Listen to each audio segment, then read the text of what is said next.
কাল তো ছিল শ্রাবণ মাসের প্রথম সোমবার, আর বাবা ছোটোবেলা থেকেই তারকেশ্বরে যেত শিব ঠাকুরের মাথায় জল ঢালতে। এখন যেহেতু আর পারে না, তো বাড়িতেই বেশি ভাত খায়, আমরাও সাথে খাই। তো এই যে ছোলা সাবু এগুলো আমাকে ভিজিয়ে দিতে বললো বাবা।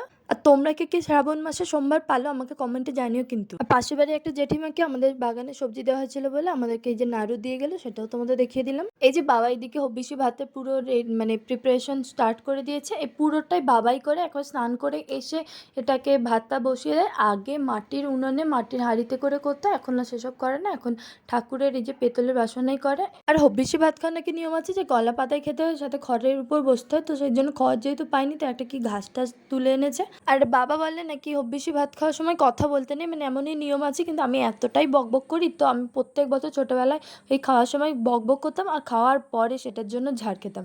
আমার বাবা খুবই রাগী, তো সেইটা প্রচুর বকবকি করতো।